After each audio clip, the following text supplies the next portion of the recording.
The small town of Atheria sits on the edge of the Allegheny National Forest, a place where the radio waves seem to chew on themselves and the digital world struggles to take root. I'm Sergeant Elias Thorne, 15 years on the force, all of it in Atheria. Nothing ever happens here. Our biggest excitement is a stray deer on Main Street or the occasional bar fight that ends with more spilled beer than blood. Nothing, that is, until the 0-9.it was 2:47 a.m., pitch black outside the precinct window.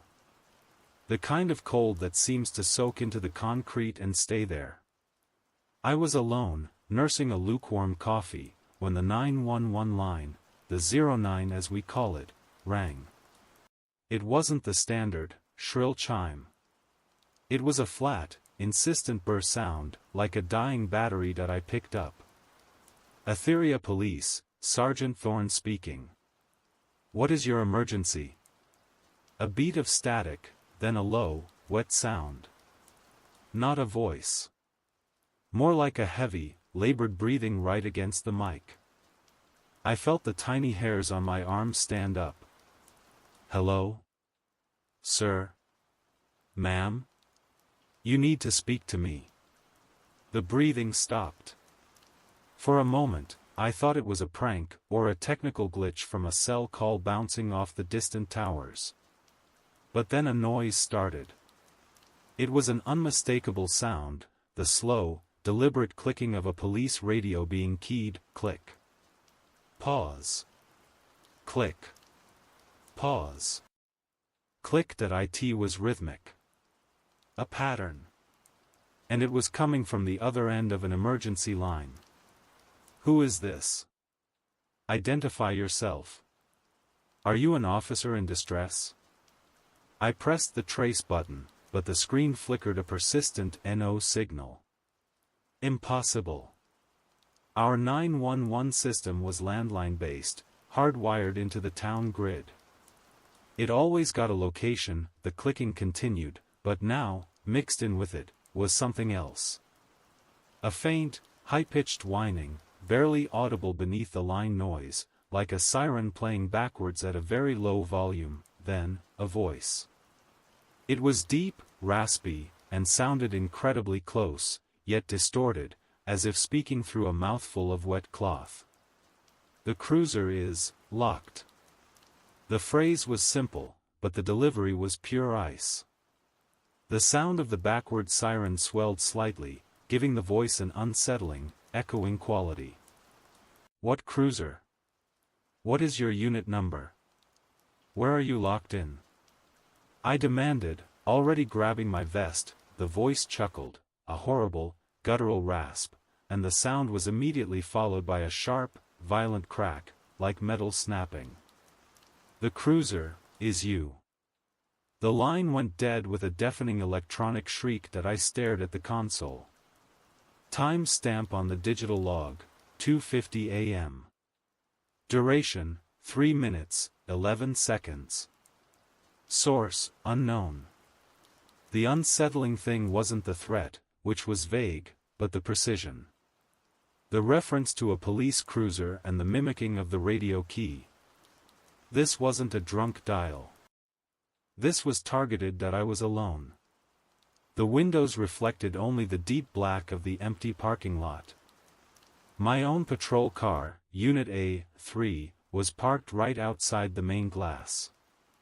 I stood up, feeling a sudden, urgent need to see it. As I took 2 steps toward the window, the patrol radio on the desk, which had been silent for hours, hissed to life.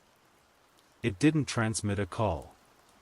It transmitted the sound from the 911 line, the slow, deliberate clicking of a police radio being keyed, click. Pause. Click. Pause. Click.my heart hammered against my ribs.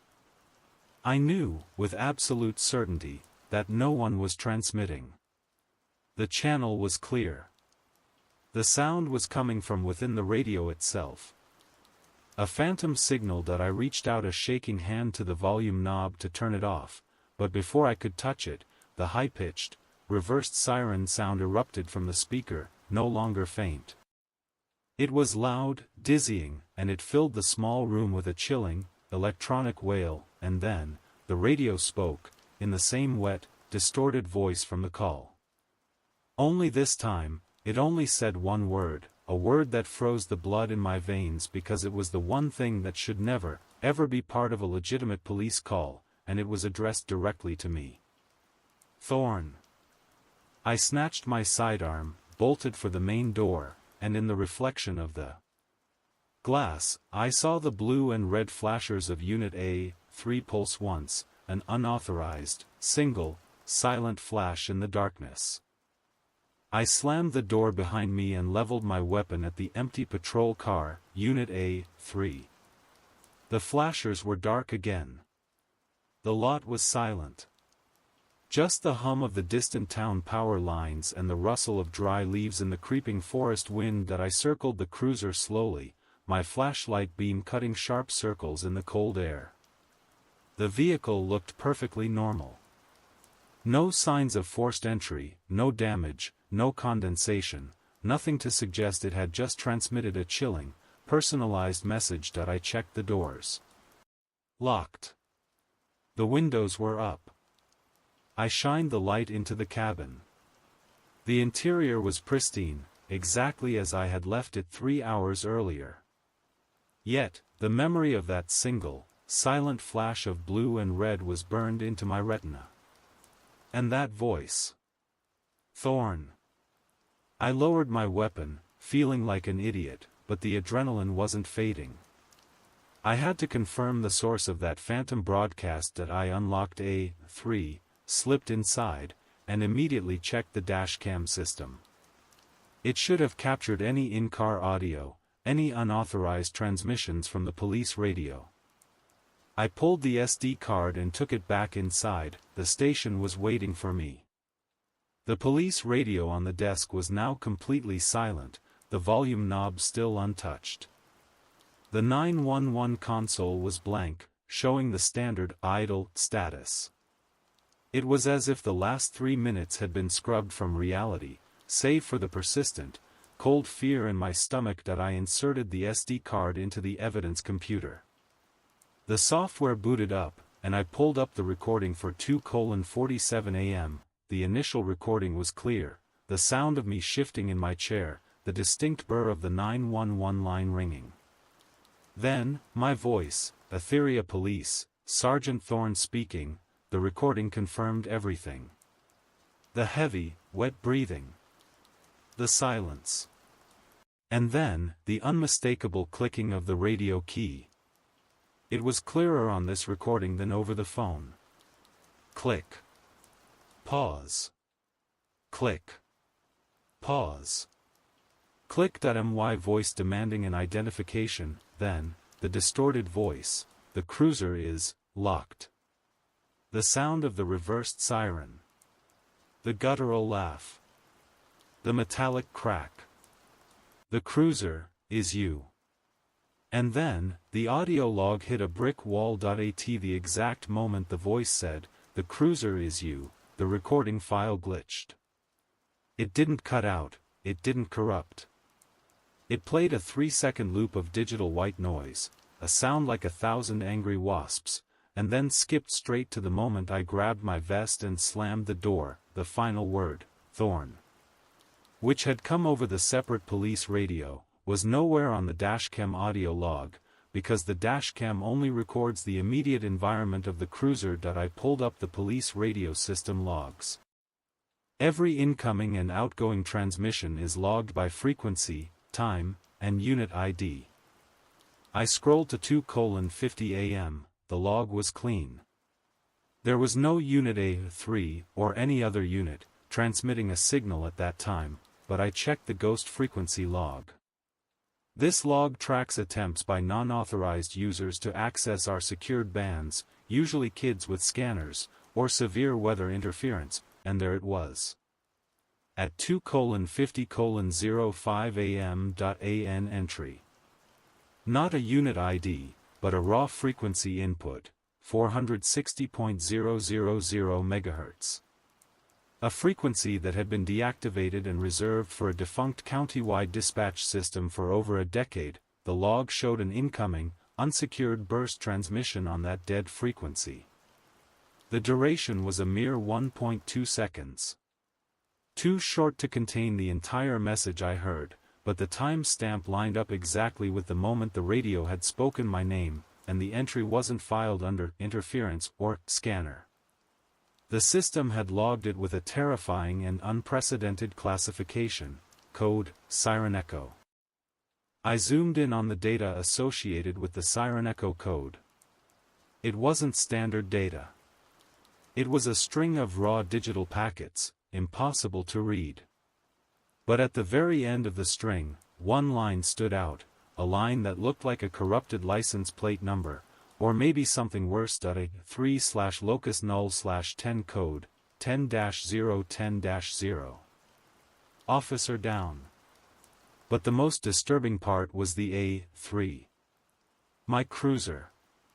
How had an unauthorized transmission on a ghost frequency managed to embed the designation of my patrol car? I looked back at the 911 console.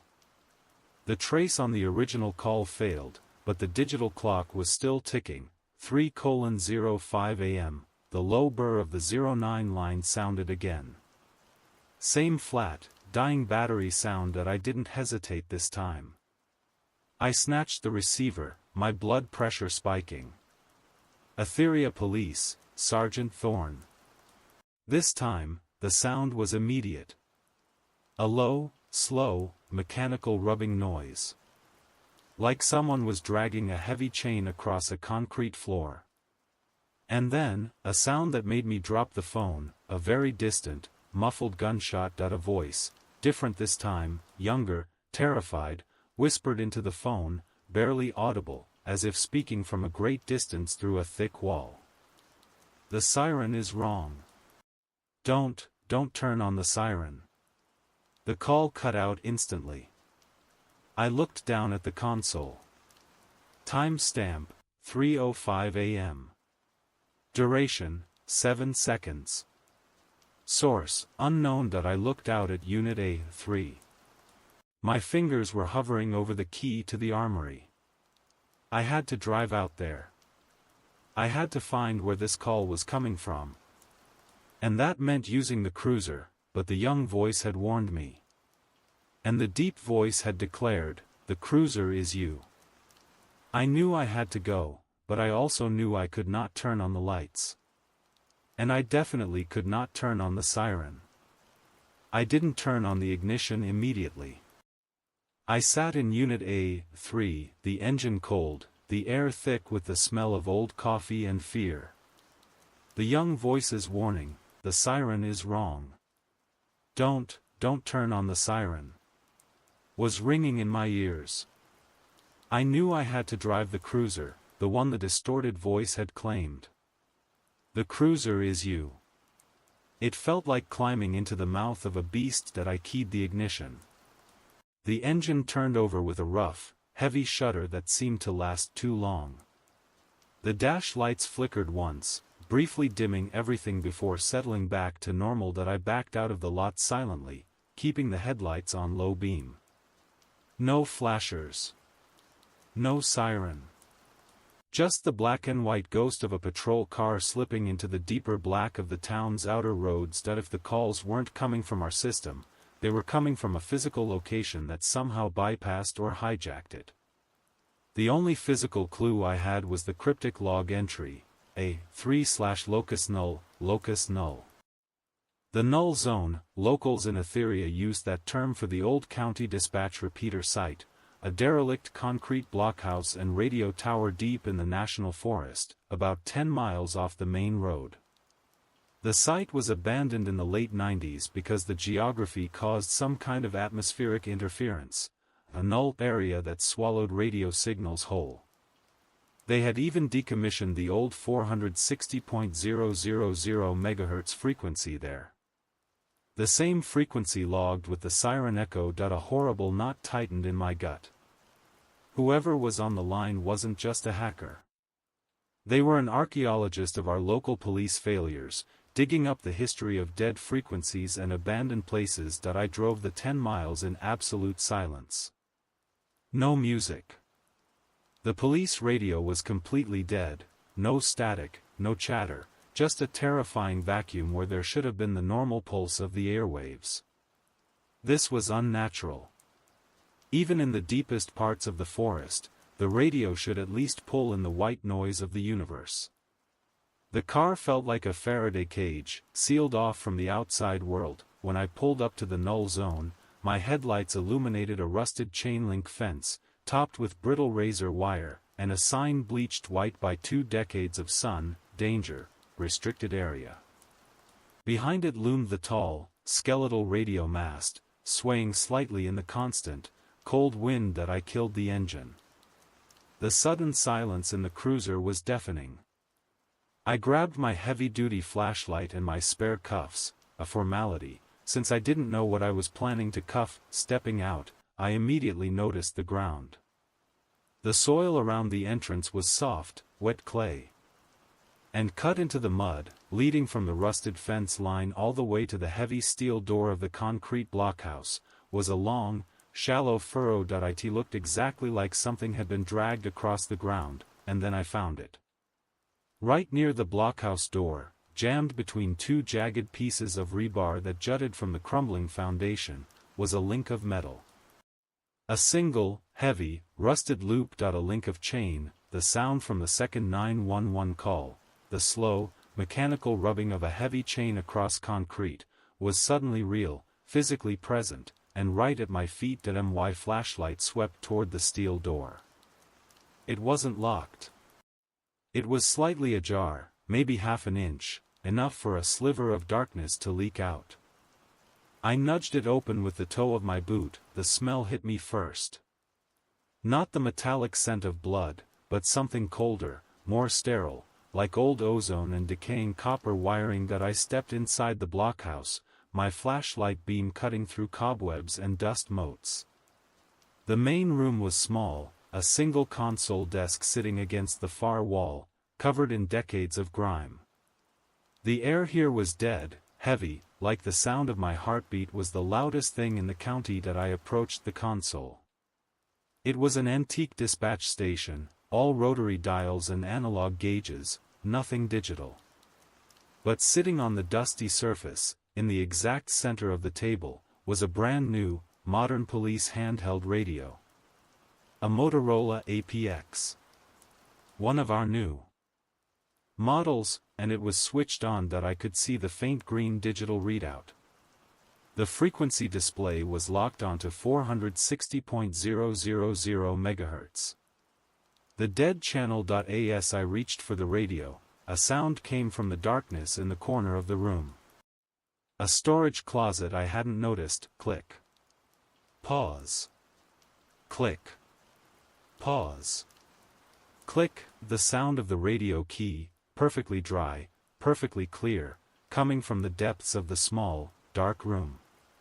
It was the original caller. The first voice. I aimed my flashlight and sidearm at the closet. Atheria police. Show me your hands. No response. Just the silence that followed the 3-click pattern. I took a breath and kicked the closet door open. It wasn't empty.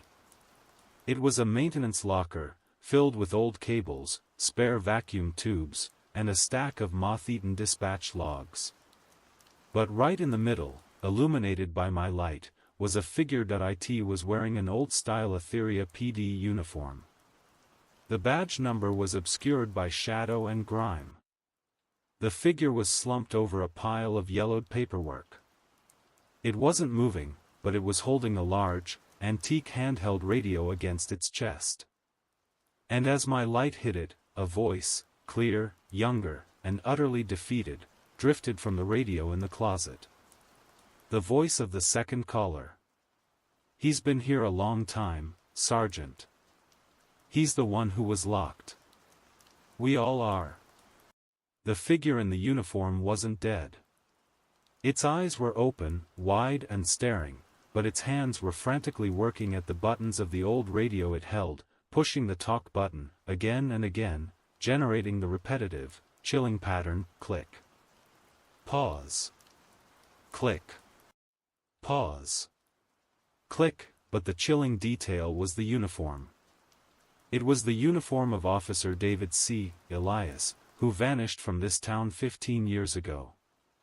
On the night I was promoted to sergeant, and his skin was stretched and distorted, pulled tightly over his face, like someone was wearing a mask of dry, cracked leather that was too small for the skull underneath. The new APX radio on the table crackled to life, overriding the noise from the closet. The cruiser is running, Thorne. And the siren is calling you home. I heard the sound then, not from the APX, and not from the closet. It came from outside. A faint, but unmistakable, reversed siren wail, emanating from my own cruiser, Unit A3. I had left the ignition keyed. The sudden, horrifying reversal of the siren wail from outside, a sound designed to demand attention, now twisting into something that begged for silence, ripped my focus from the nightmare in the closet. That I stumbled back, my eyes flicking between the frantic, mummified figure of Officer Elias and the modern APX radio on the console. The APX was still transmitting. The siren is calling you home. I didn't waste time. I didn't need to check Elias's pulse. Whatever state he was in, it was far beyond medical help. He was a beacon, a trapped signal operator, desperately trying to send a 3-click SOS that no living person could understand. That I snatched the APX off the desk. It was cold to the touch. I immediately keyed the mic, my voice shaking but loud. This is Sergeant Thorne. Identify yourself. I know you're in my unit. I'm armed and I'm coming out. I got no response over the mic. Instead, the small radio in my hand began to vibrate violently. The green digital display flickered into a rapid, unreadable gibberish, and the plastic housing suddenly felt scalding hot. The vibrating intensified, generating a low, electronic moan that resonated directly into the bones of my hand. That I threw the radio to the concrete floor. It shattered into pieces, but the electronic moan didn't stop. It just transferred, now emanating from the very wiring inside the walls of the blockhouse. That I bolted, crashing through the swinging door and back into the night. The reversed siren outside was louder now, a sustained, ghostly whoow that seemed to suck the sound out of the surrounding forest. Unit A3 was parked exactly where I had left it, but its appearance was wrong. The engine was running, the headlights were now on high beam, and the roof-mounted light bar was activated, but only the blue lights were flashing.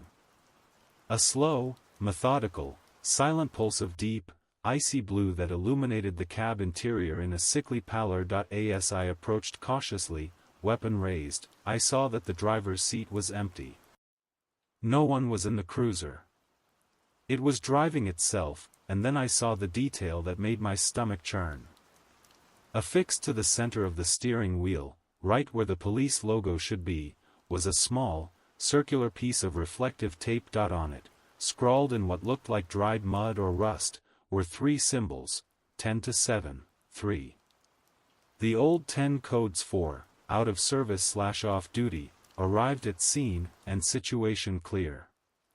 3 contradictory states of being. A signal that was simultaneously active, resolved, and non-existent. I moved to the driver's side door, ready to breach and disengage the transmission. I yanked the handle. It was locked. I tried the key fob. Nothing.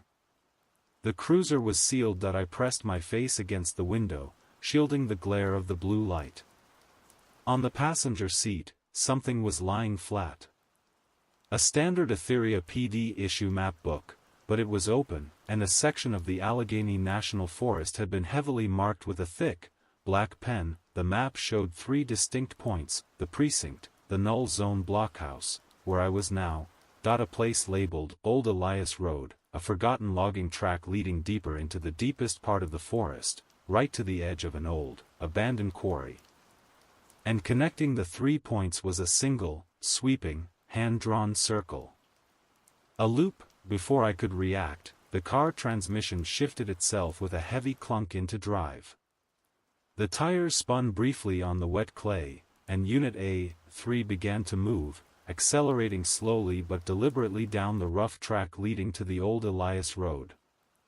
The blue light continued its silent, icy pulsing.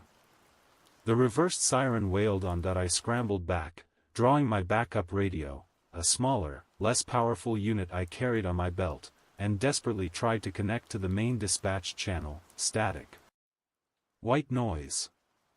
Nothing. Then, a sudden, powerful burst of transmission over my handheld.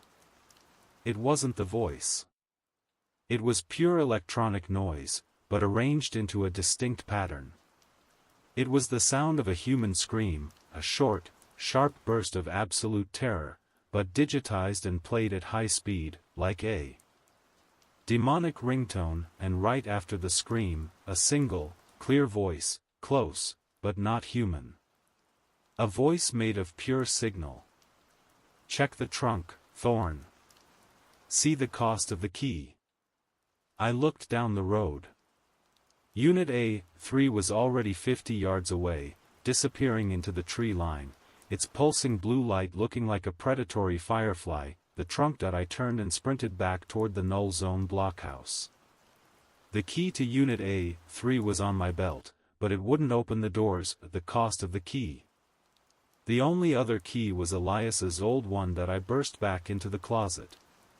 Officer Elias was still slumped over, still clicking his antique radio.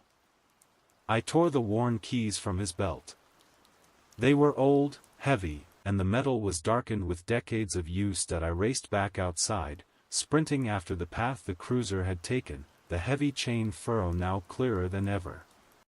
I caught up to the car just as it reached the main road junction, where it slowed to make the turn onto the forgotten track. I ran to the trunk, forcing the antique key into the lock.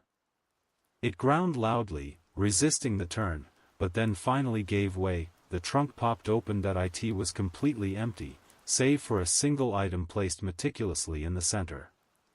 It was the standard black notebook I had been issued upon my promotion to sergeant 15 years ago. My name, E. Thorne, embossed on the cover. I snatched it up. It wasn't empty. It was filled, from front to back, with tiny, hurried, desperate handwriting. Not mine. The handwriting of a younger man. The same content repeated on every single page. The siren is wrong. The code is 10-0. I can't turn it off. I can't leave the cruiser. They know the key. They know the code. Thorne, find the 09. And on the last page, the final entry, dated 15 years ago, matching the night Elias vanished. I left the car in the null zone. I had to ditch the key. Thorne, don't listen to the siren. It wants you to drive. I looked up. Unit A3 was gone. The only sound was the distant, fading, reversed wail of the siren, heading deeper into the black heart of the forest, down the forgotten logging trail. I stood in the mud of the null zone access road, the cold paper of Elias's notebook scorching my fingertips. I can't leave the cruiser. They know the key. It wasn't a physical lock that held Elias, it was the binding of the entity to the ritual of duty, to the very concept of the patrol car. And my A3 was now a guided missile, aimed at the deepest, most isolated point in the jurisdiction, the abandoned quarry at the end of old Elias Road. The sound of the reversed siren had faded to a chilling echo. It was no longer a loud wail, but a low, persistent pressure in my inner ear, a sensation of sonic suction pulling all other noise into a void. Stranded without my patrol car, I scanned the immediate area. The null zone wasn't completely abandoned. Behind the blockhouse, covered by a camouflaged tarp, was a small, three-sided lean-to used by the Department of Forestry for periodic signal checks. Beneath the tarp sat an old, mud-caked ATV, a decommissioned, heavy-duty utility quad. The key was still in the ignition, wrapped in a brittle rubber band. Someone hadn't bothered with security in years that I threw my weight onto the starter. The engine roared to life with a reluctant, rattling cough, sounding loud and defiant against the sudden silence of the forest. I stuffed Elias's notebook into my vest, mounted the quad, and drove straight through the rusted chain-link fence, following the fading trail of Unit A3's tires. Old Elias Road was barely a path, a narrow corridor of black pines and wet rock. The ground was treacherous, forcing me to lean into the sharp turns.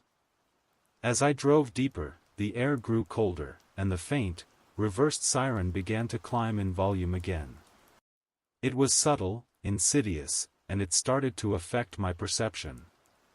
The pine trees on either side of the trail seemed to lean inward, their shadows stretching and warping under the ATV's inadequate headlights that I felt a sudden, sharp nausea. The sonic suction became stronger, creating a bizarre disequilibrium. I had to stop once, fighting the urge to vomit, feeling like the world was listing violently to one side. The sensation was exactly like the digital white noise from the dashcam recording, a high-frequency attack on my central nervous system that I clenched my jaw, forced myself back onto the throttle, and repeated the crucial line from the notebook, "Thorne, find the 09. The 09. The source of the first call. It was the only line of communication that seemed resistant to the entity's control over the radio airwaves.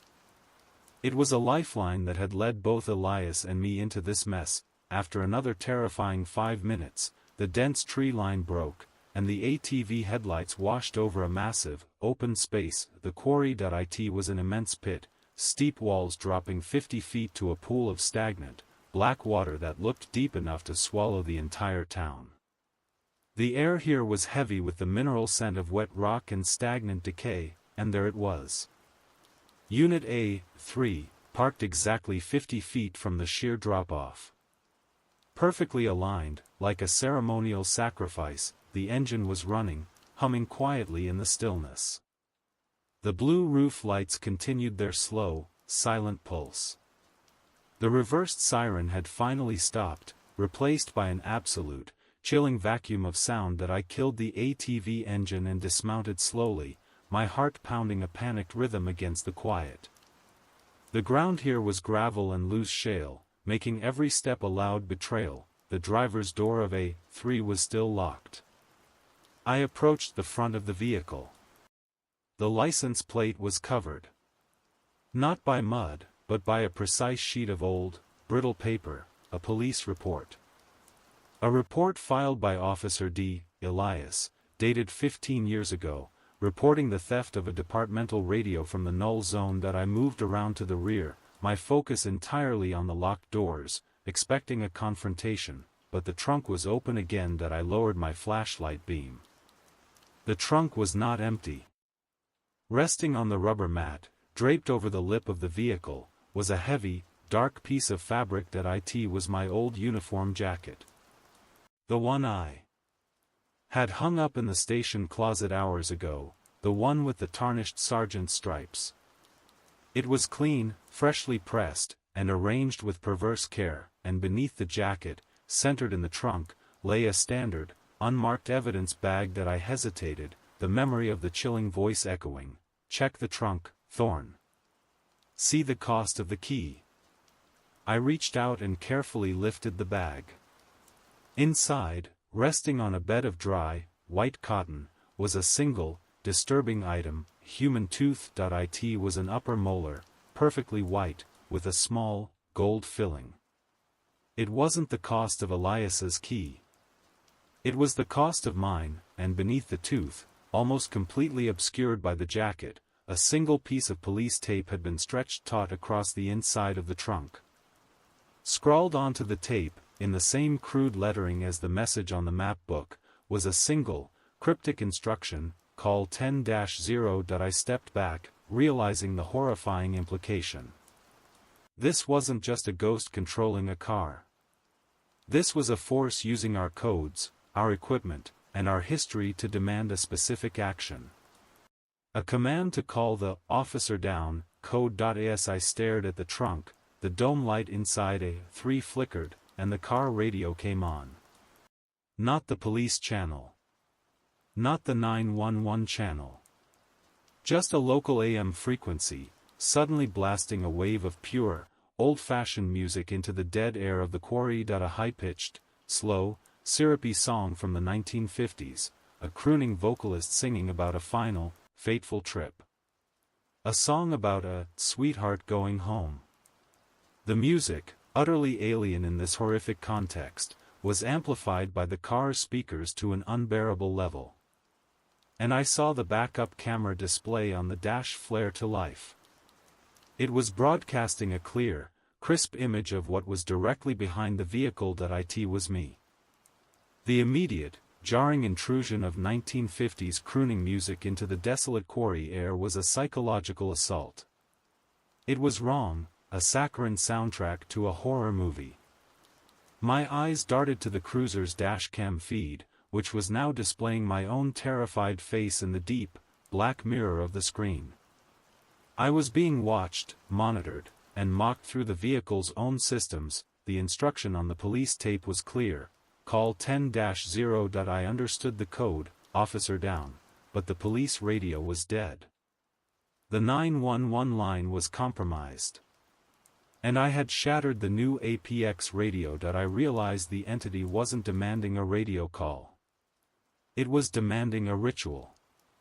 Elias's notebook had said, "Thorne, find the 09.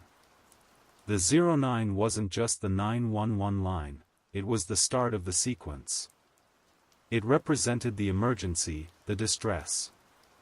The 10-0 was the end. The crooning music swelled, and the cruiser's headlights, aimed perfectly at the cliff face across the quarry pit, began to strobe rapidly, blue lights still pulsing on the roof, but the headlights now flashing an aggressive, disorienting white. I had to get inside the car, or the car was going to move. I ran to the passenger window, pulling my heavy-duty metal flashlight from my belt. I slammed the head of the light against the tempered glass. It cracked, webbing out but not shattering. I slammed it again, harder, and the glass exploded inward with a sharp, clean sound. I reached through the jagged opening, ignoring the tearing sensation on my uniform sleeve, and fumbled for the door lock.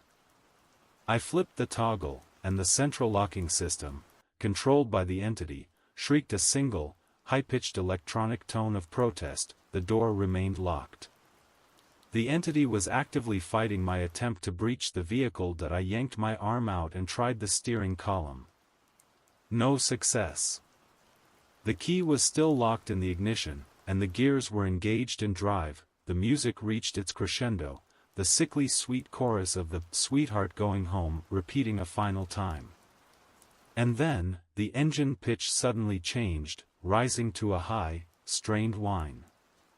The tires, positioned precisely on the shale, spun and caught traction. Unit A3 began to move forward, slowly at first, its blue lights and strobing headlights driving a path toward the sheer drop into the water-filled pit. I made a desperate, tactical decision. I jumped onto the hood of the car, gripping the grille and the seam between the hood and the windshield.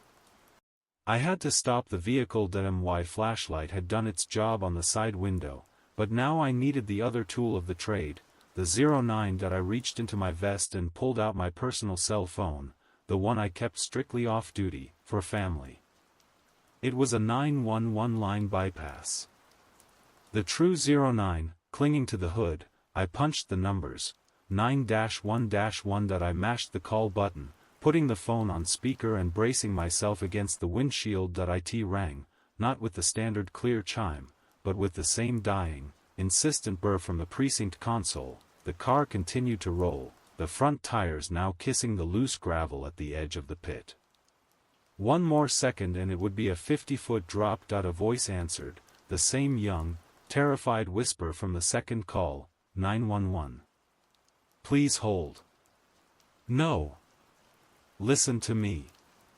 I shouted, the wind whipping my words back. This is Sergeant Thorne. I'm initiating a 10-0. Officer down.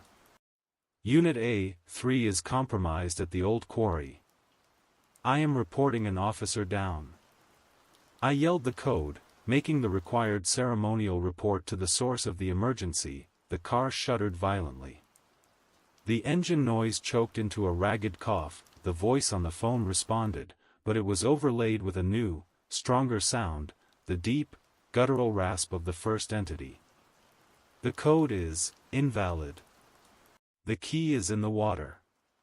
The last two words came with a final, massive clunk from the transmission. The vehicle stopped. The front tires were now suspended over the edge, loose shale and rock crumbling into the black water below. I was safe, for now. But the ritual had failed. I was still bound to the entity's control. I looked down into the black water, catching the reflection of the blue roof lights. And then, I saw it, floating on the surface, 20 feet below, illuminated by the pulsing blue light, was a large, circular object. It was bobbing gently. It was a policeman's regulation issue helmet, the white shell now dark with water. The voice on the phone, the young, desperate voice, returned, crystal clear, overriding the rasp. He's the officer down, Sergeant. But the 09 isn't for us. It's for the key. The siren is the key. You have to turn it on to find the lock. The line went dead with a final, sharp crack of static. My cell phone display, instead of showing, call ended, showed a blank white screen with two words in thick, black block text, call A3. The only way to find the final key was to use the very thing the young voice had warned me not to touch, the siren. I slid off the hood, my legs shaking, and forced my arm back through the broken passenger window. I reached across the cabin, my fingers brushing the smooth plastic of the dash panel. I hit the master switch. The siren erupted, but it wasn't the sound of the reversed wail. It was the standard, ear-splitting, full-blast wail of a police siren, designed to cut through traffic and command attention, and as the sound roared out over the quarry pit, something responded from the black water below. The water surface, agitated by the pure, sonic vibration of the loud siren, began to churn. And from the deepest part of the pit, a massive, black shape rose slowly to the surface, breaking the light's reflection. It was the back end of a second, older patrol cruiser, completely submerged, its taillights shattered, its trunk facing the surface. On the trunk, the metal was rusted and covered in algae, but carved into the decaying paint was a single, perfect symbol, 10-0. The officer down was the car itself. And the submerged vehicle was the true key the entity was talking about. The standard police siren, loud, aggressive, and undeniably real, screamed across the quarry, forcing a reaction from the unnatural environment. The immediate silence of the null zone was shattered, replaced by an urgent, sonic declaration that seemed to rip the veil. The submerged cruiser, sitting motionless in the black water, was the horrifying realization of the 10-0 code. Not a victim, but the scene itself. I quickly shut off the siren. The silence that followed was dense, broken only by the drip of water and the shallow breaths of my own exhaustion. My A3 remained frozen at the edge, a few loose pebbles occasionally tumbling into the pit below. I looked down at the sheer drop. 50 feet to the water. There was no gentle slope, just jagged quarry rock. I couldn't rappel down, and I certainly couldn't just jump. I remembered the ATV I had used to chase A3. It was sturdy. I ran back to the utility quad, grabbed the heavy winch cable attached to its front bumper, and brought it to the edge. I secured the thick, steel hook around a solid, embedded piece of rebar jutting from the rock face, and threw the rest of the cable down toward the water. It was just long enough to reach the submerged cruiser. I retrieved my flashlight and my heavy-duty work gloves. I had to get to that submerged trunk. The descent was treacherous. I worked the cable, testing my knots and footing on the loose, slick shale. The stench of stagnant water and minerals was overpowering. When my boots finally hit the water, it was shockingly cold, immediately soaking through my gear. I waded toward the vehicle, the water reaching my chest. The submerged cruiser was an ancient model, identifiable as a decommissioned Atheria PD Unit A9, the very first unit number the town ever used. The entity wasn't just using my cruiser, it was using the history of the fleet, a time capsule of forgotten police assets. I reached the trunk. It was half opened, bent and warped by the weight and pressure of the water. The carved 10-0 was clear on the rusty metal that I leaned over, shining my flashlight into the dark opening. The water inside was murky, but I could see several objects floating, or trapped within the compartment. Old police flares, a waterlogged evidence log, and then, something that made my blood run colder than the quarry water itself. A body. It wasn't Elias. It was a skeleton, loosely held together by a tattered, ancient uniform. But what truly horrified me was its position. It was seated, half floating, facing the rear of the trunk as if it were riding a tiny, perverse back seat, and its hand was gripping something, a small, dark, rectangular box. I reached into the frigid water and pulled out the skeleton's arm, prying the object from its skeletal grip. It was an old-style, black dispatch recorder, the kind used to manually log 911 calls before the digital systems were installed. This was a direct line to the true 09. I tucked the recorder safely into a waterproof pocket in my vest. As I shifted the skeleton to make my exit, a small, polished object tumbled from its empty eye socket and landed on the trunk's floor. It was a single, silver key. Not a vehicle key, but a tiny, intricately cut key, the kind used to open a lockbox or a filing cabinet. The final key. I grabbed it. I had the recorder and the key. The final pieces of the puzzle. That's when the water around the submerged cruiser began to hum. The hum was low, a deep, resonant frequency that vibrated through my bones. It felt like the quarry pit itself was preparing to swallow the sound, and me along with it. I looked up. Unit A3 was still on the edge above me, but its blue lights were now flashing with manic, uncontrolled speed. The headlights snapped off and on, a blinding signal, and then, a new sound came, echoing directly from the speaker of the submerged, dead A9 cruiser. Not a voice, but a sound effect. It was the sound of a car key being twisted hard in a broken ignition lock. Crank. Crank. Crank. A metallic, straining noise that promised mechanical violence, and then, the sound of the engine catching. I looked back at the floating, skeletal corpse in the trunk of the A9. Its jaw was dropping open, its empty eyes staring at me. The voice of the entity, the distorted, wet rasp, came again, now seeming to emanate from the water all around me. You found the body. You found the key. But you didn't check the lock, Thorne. The lock is you. The A9's trunk lid slammed shut with a heavy, pressurized boom that sent a ripple across the water, rocking the skeleton inside. I was standing in the water, trapped between the submerged car and the sheer rock face, and then, 50 feet above me, I heard the sound I dreaded, the accelerating whine of Unit A3's engine. The living cruiser was going to plunge into the pit. The entity was coming for the key, and for me. I made a desperate lunge for the winch cable, scrambling to pull myself upward before I was crushed by the weight of my own vehicle. The accelerating whine of the engine 50 feet above me was a terrifying promise of impact. I scrambled up the slick cable, hands raw against the steel wire, the freezing water slowing my movements. The weight of my soaking uniform was a concrete shroud. I looked up just as Unit A3 drove off the cliff edge. It didn't tumble, it fell straight down, the controlled momentum of the drive carrying it outward in a deliberate arc. The blue lights pulsed one last time before it hit the black water beside it, 9 with a colossal, deafening crash that sent a freezing tidal wave over the rock face and washed me higher up the cable. The force of the impact shook the very ground I was clinging to. Both cruisers were now submerged, two silent, massive shapes resting at the bottom of the quarry pit.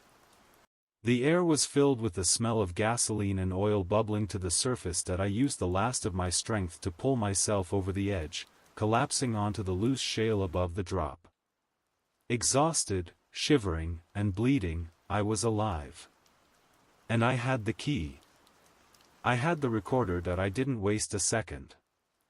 I pulled the old dispatch recorder out of its waterproof pocket. It was heavy, analog tech, powered by C batteries. I found the play switch and flipped it, the recorder whirred to life, the spool turning slowly. Static hissed, then the noise cleared, and the quality of the sound was terrifyingly pristine. The recording was dated, 15 years ago, 2:47 a.m. The very moment Officer Elias vanished and I was promoted, the sound of the precinct phone ringing, the classic, clear, shrill ring of an old landline, not the dying burr I had heard then, the voice of a dispatcher, a younger version of me, before the years of quiet boredom had set in. Atheria Police, Officer Thorne speaking. What is your emergency? A pause. Then, the voice that was now the core of my fear, deep, wet, and distorted, but clear on the tape. The cruiser is locked. It was the original call. The original 09, the recording continued, matching my memory of the first call, right up until the point of the digital glitch in the modern dash cam. The cruiser is you. The distortion ended abruptly. A moment of silence. And then, a different sound. A high-pitched, electronic squeal, escalating rapidly. It was the sound of the reversed siren, exactly as I had heard it. But on this original tape, it was louder, purer, almost a melodic shriek, and then, a second voice broke in, cutting through the siren. It was Officer David Elias, clear and frantic, radioing in over the same dispatch channel. Elias, over radio. Thorne. David here. Something's wrong with A9. The siren is going off on its own, but it's wrong, it's playing backwards. I can't shut it down. I'm hearing static voices on the dead frequency, 460, Thorne, on 911 line. David, stop transmitting. I'm getting the caller on the 911 line, the two transmissions, the 911 call and the radio broadcast, collided on the tape, a cacophony of fear. Then, the dispatcher, young Thorne, spoke the most critical words, the ones that had been lost to time and technology. Thorne, on 911 line, sir, I hear you. The cruiser is locked.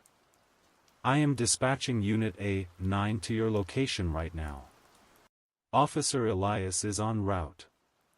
I froze. My own young, eager voice had done it. I hadn't understood the gravity of the call, and I had dispatched the wrong unit, the unit, A9, that the entity was already actively attacking. I had sent Elias directly into the trap. The next sound on the tape was chilling, the static from the police radio suddenly coalescing into a single, victorious, guttural laugh. And then, the voice of the entity, addressing me directly, through the 911 line, and the police radio simultaneously. Dispatch accepted. The code is 10-0. The siren is the key. And the key is yours now, Thorne.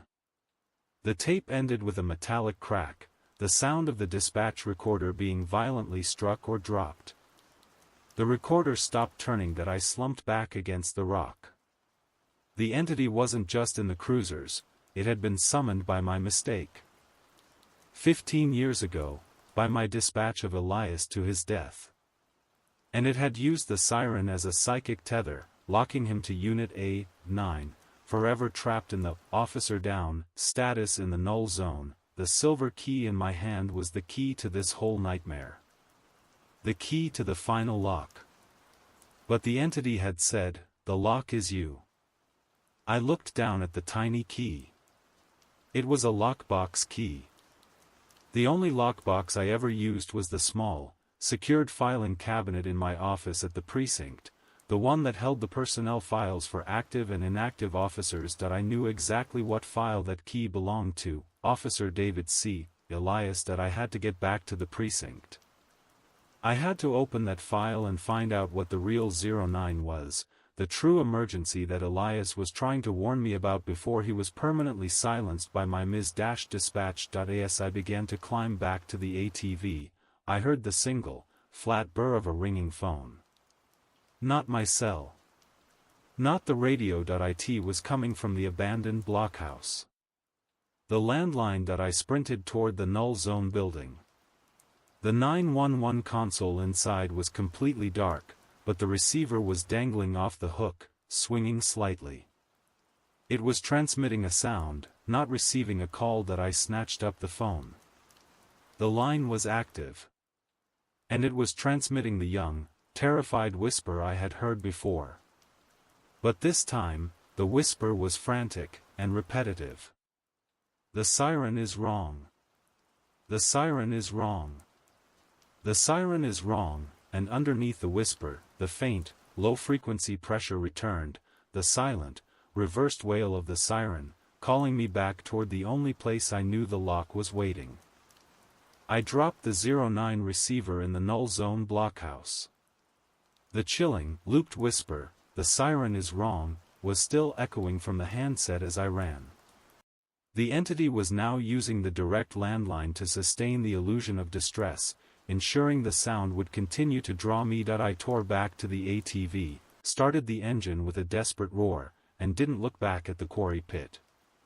The forest, which had been silent for hours, seemed to groan around me. The fear was no longer about the monster, it was about the protocol. The entity was a parasitic intelligence, feeding on human error and bureaucratic history. The drive back to the precinct was a blur of high-speed terror. The town of Atheria, usually a place of quiet reassurance, looked cold and indifferent under the oppressive night sky. I slammed the ATV to a halt outside the station, leaving it running, its headlamp a beacon of panic in the empty parking lot. I burst through the back door, ignoring the metallic scent of my own drying, bloody uniform. The precinct was exactly as I had left it hours ago, silent, illuminated by the harsh fluorescent lights. The police radio console was dead. The 911 console was blank. My office was at the back. I went straight for the locked filing cabinet in the corner, the one I hadn't opened in years. It contained the historical records, the quiet paper trail of our small department. I pulled out the silver, intricate key, the one I had retrieved from the skeletal eye socket of the dead officer in the quarry. My hand was shaking so badly I almost dropped it, but I forced the key into the lock on the cabinet. It turned with a crisp, definitive click that was deeply satisfying after hours of fighting electronic glitches and impossible locks. I pulled open the top drawer, which was labeled inactive/lost personnel. I found the file immediately, Elias, David C., Unit A9. The file was thick, filled with commendations, disciplinary actions, mostly for speeding, and the final, thick missing person report. I tore through the routine paperwork, driving license copies, old photos, training certifications, until I reached the last section, which contained the only non-official documents, the personal notes. Tucked into a separate manila folder, there was a single, folded sheet of lined paper. It was a note, scrawled in Elias's distinctive, hurried hand. It was an addendum to the missing radio report. I held it under the fluorescent light and read the final warning, the true meaning of the 0-9.to Sergeant Thorne, internal memo, do not file. I know the null zone isn't working. The radio isn't stolen, Sergeant. It's answering. It started talking a week ago. Not chatter, but perfect, crystal clear 911 calls from places that don't exist, people who aren't on the grid. They don't want help, they want to talk about the call we missed. The original 09.15 years ago, on the night I disappeared, the real 911 call wasn't the "cruiser is locked" one. That was the second one, the trap. The real 09 came through 40 minutes earlier, at 2:07 a.m. A 10-year-old girl.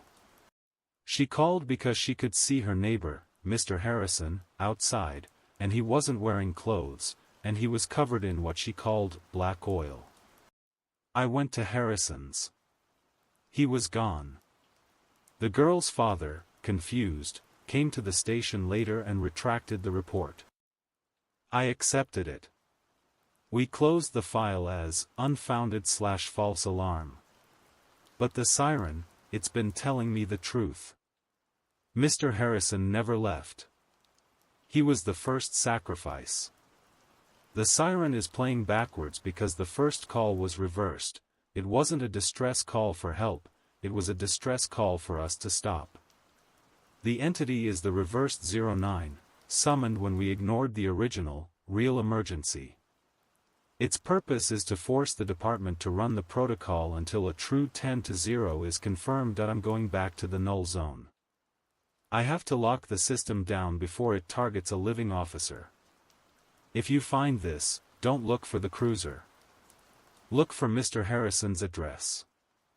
And whatever you do, don't answer the 09 again. That I dropped the paper, horrified. Mr. Harrison. I knew the name. He was the elderly gentleman who had been ruled a missing person 2 weeks after Elias disappeared. Ruled a simple walk-off. The real target was not the police, but the town itself. The cruisers, the codes, the siren, they were just tools to lure the final officer to the scene of the original failure. That I snatched up the note and ran to the map on the wall.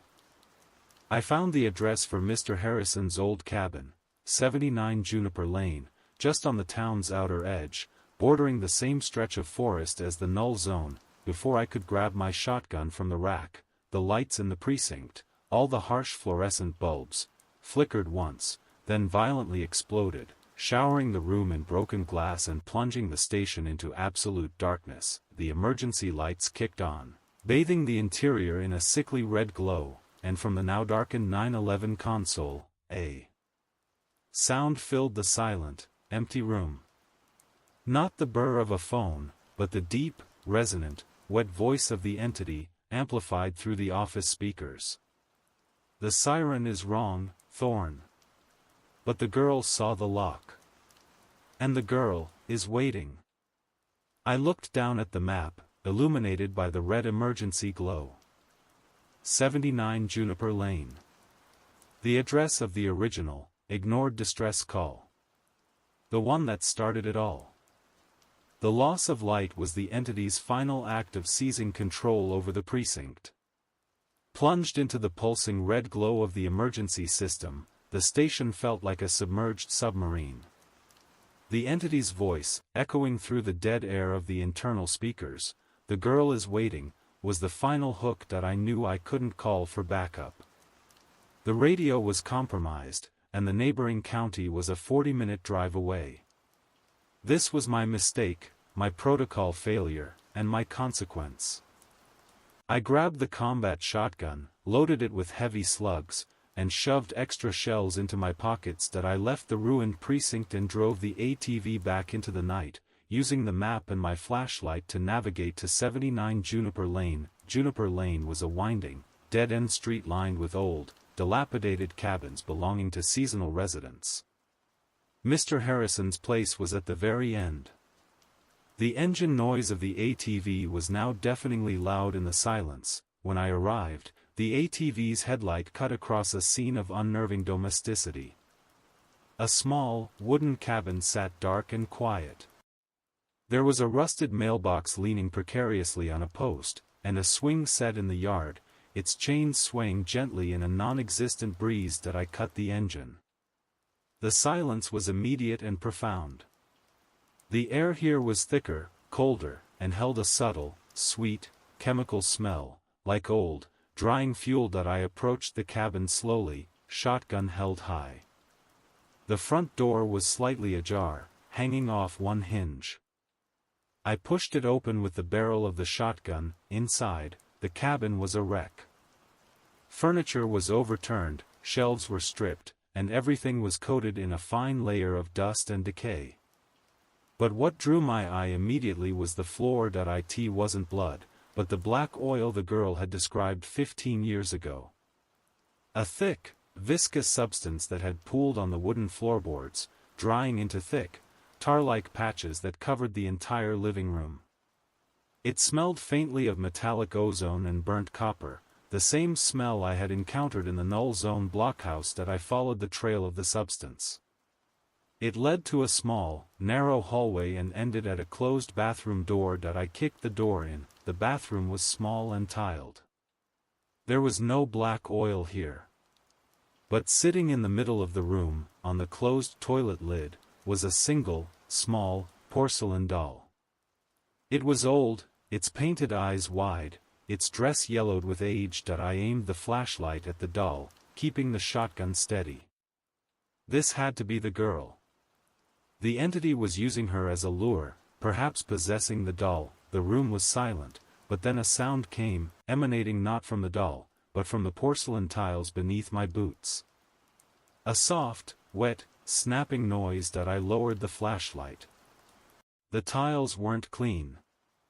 They were covered in something transparent and thin, like dried varnish. And embedded in the varnish, scattered all over the floor, were tiny, sharp pieces of broken glass. The fragments were impossible to identify until I saw one piece near the bathtub, a tiny shard of blue, white, and red plastic. It was the plastic housing of the police radio I had smashed on the null zone floor. The entity had brought the wreckage with me. The floor tiles snapped again, louder this time. I looked closer at the doll on the toilet. Its wide, painted eyes seemed to stare past me, towards the wall, and from behind the wall, the same young, whispering voice came, not through an electronic system, but physically, muffled, as if someone was trapped behind the drywall. "The siren is wrong, Sergeant. It's too late for Mr. Harrison. But the lock, it's the 911 tape. He left it for you to find." I swung my shotgun towards the wall. "Where are you? Show yourself."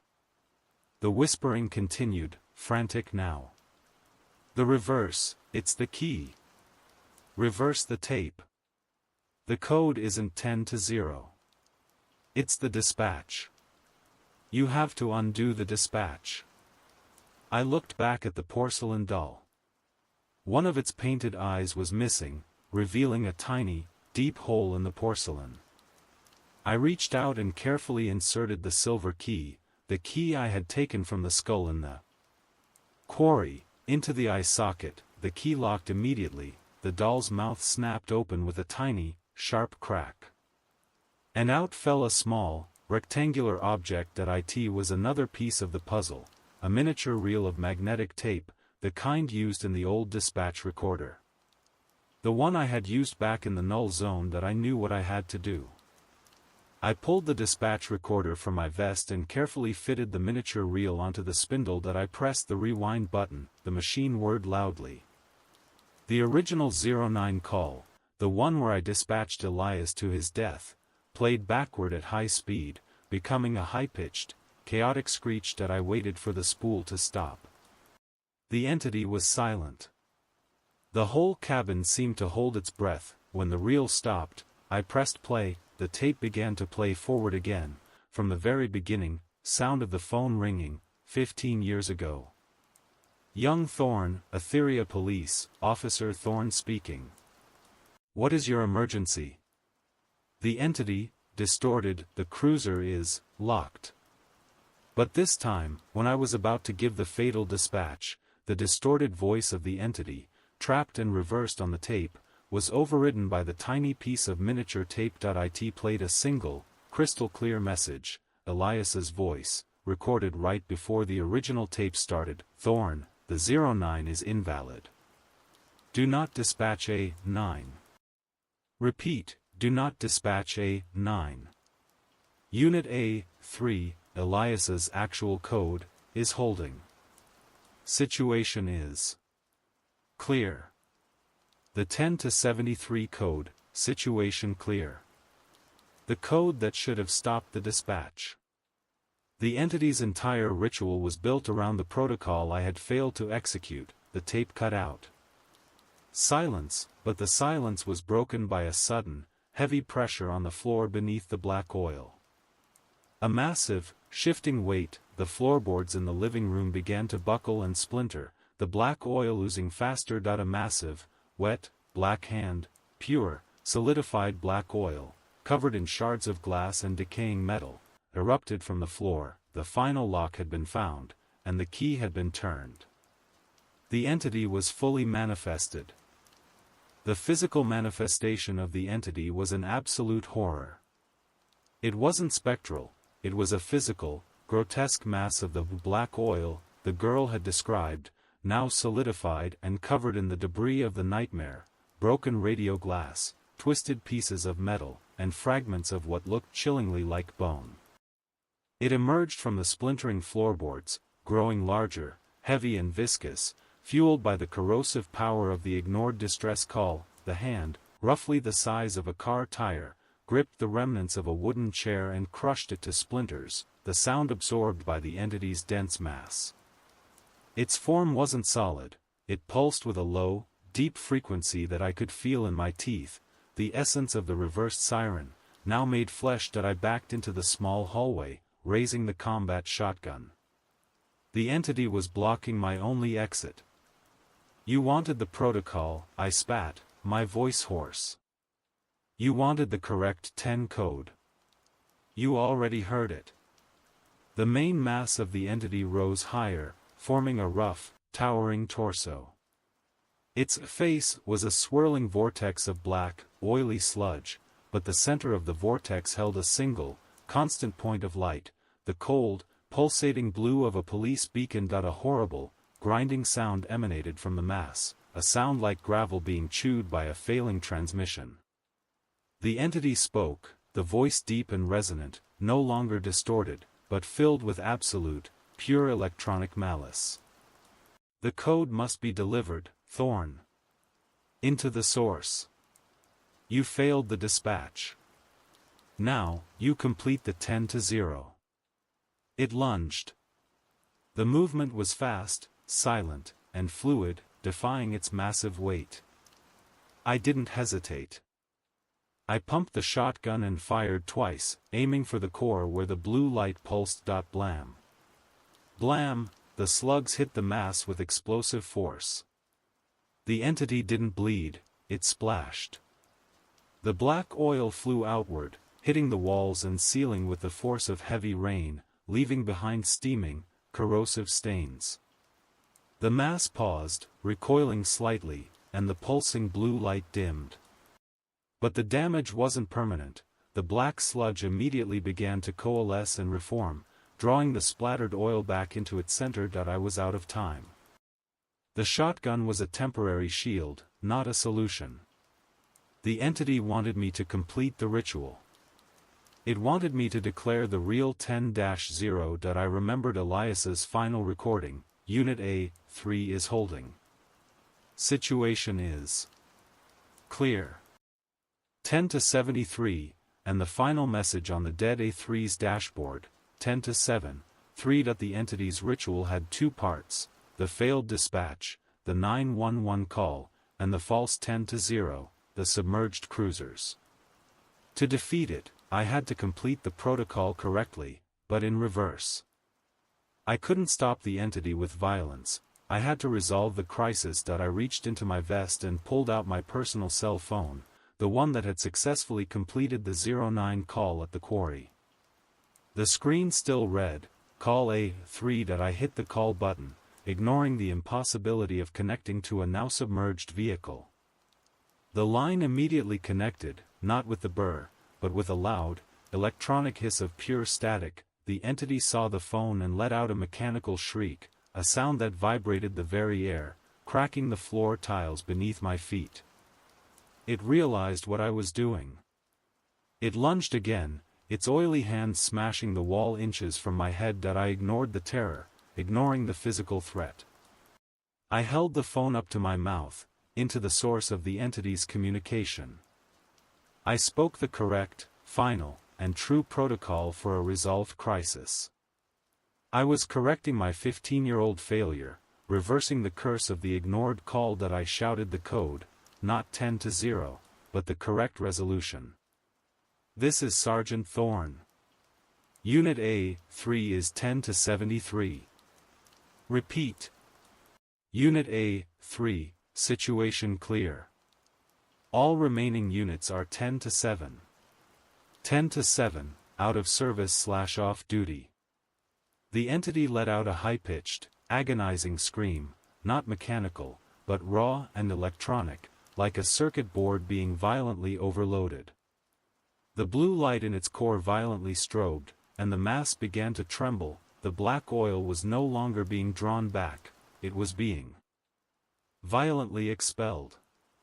The entity was imploding, its structure collapsing under the weight of the correct, uncorrupted protocol. The ground shook. The remaining pieces of debris, shards of glass and rusted metal, flew off the shrinking mass and embedded themselves into the walls. The swirling vortex that was its face collapsed completely. The black oil shrank, boiling and spitting, until all that remained was a small, smoldering puddle of corrosive liquid and a single, final piece of evidence. The puddle cooled, and what was left at the center was a tiny, melted piece of metal. It was a fragment of a radio key, still slightly warm to the touch. The entity was gone. The siren's hold was broken that I lowered the phone and the shotgun. My heart hammered. The cabin was wrecked, the air thick with ozone, but the terror had lifted. I was alive, and the protocol was complete. The reversed 09 was silenced by the truth of the original message that I looked at the hallway wall. The desperate whisper of the girl had stopped. I walked over and touched the drywall. The surface was cold and solid that I had been alone the whole time. The sun rose over Atheria, a weak, pale light filtering through the pine forest. I sat in my office chair, back at the station, my uniform stiff with dried blood and quarry mud. The station was still in the red emergency light. The wiring was too badly fried for the main power to return. The immediate aftermath was surreal. I had driven the ATV back, retrieved my spare uniform, and filed a preliminary report listing the destruction of 2 patrol units, A3 and the decades-old A9, the demolition of the null zone blockhouse, which had caught fire from the electronic overload, and the structural damage to 79 Juniper Lane. Cause, unexplained electrical surge and structural collapse. I omitted the black oil, the talking cruisers, and the skeletal officer. The small, melted fragment of the radio key sat in a clear plastic evidence bag on my desk, the only physical proof of the night's battle that I pulled out Officer Elias's personnel file one last time. I read the final, haunting note, the true 09, and realized the final, chilling truth about the girl. The 9/11 log for the night Elias disappeared listed the initial call, the one at 2:07 a.m., as being placed by Sarah M. Harrison, daughter of J. Harrison, that I had been so focused on the protocol and the codes that I missed the basic biographical detail. The young, terrified voice, the one I thought was a hostage, was Sarah Harrison, the same girl who called in the original, ignored distress call 15 years ago, but Sarah Harrison was never rescued. The official file showed that Sarah and her mother moved out of Atheria 3 days after Mr. Harrison was declared missing. However, a handwritten note, tucked into the very last page of Elias's file, contradicted this. 15 years ago, 2 weeks after J. Harrison went missing, I went to Juniper Lane one last time.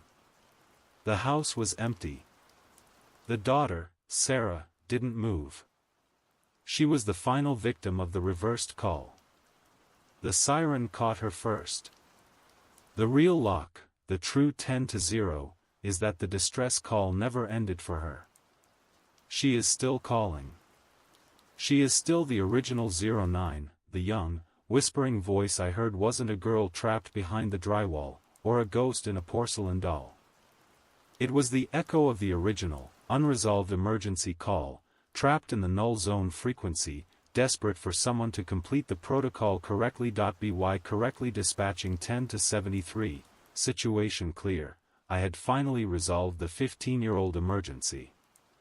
I had silenced the reversed 09 and, hopefully, freed Sarah's echo. I closed the file on Elias, placing the silver key inside. He had paid the cost for my mistake, and I had paid the cost for his key. I sat back, staring at the ruined radio console. I knew the county would launch a massive investigation into the loss of 2 cruisers and the station damage. I would be subjected to psychiatric evaluations and external affairs reviews. But I didn't care. The terror was gone. Then, the small, silver key on my desk, now resting atop Elias's file, began to vibrate ever so slightly. I looked down at it. It wasn't electronic. It was metal on paper. The vibration stopped. A sound filled the room. Not from the broken console, not from the phone, but from the open vents of the heating system. It was a single, tiny, high-pitched noise. It was the sound of a phone ringing, but it wasn't the aggressive burr, or the standard chime. It was a gentle, almost musical, single tone. A soft, clear sound that spoke of peace and resolution. It was the sound of a phone ringing, and then being immediately answered. The small sound faded into absolute, clean silence. The crisis was over, but in the files I had recovered from the submerged A9, there was one item I hadn't listed in my official report. It was a waterlogged, antique police calendar from the null zone. Written on today's date, 15 years in the future, was a single, final entry, scrawled in Elias's distinctive handwriting: 09 resolved. New protocol active. 10 to 0 pending. I realized the horror hadn't ended. I had simply closed the loop on the first protocol failure. The entity, powered by the logic of protocol and error, was not destroyed. It had merely transitioned. I looked at the melted radio key on my desk. It was a fragment of the previous terror, and as I reached for my coffee mug, the emergency lights in the station flickered, settling from red back to a soft, pulsing, gentle blue. The siren was silent. But the signal was still on.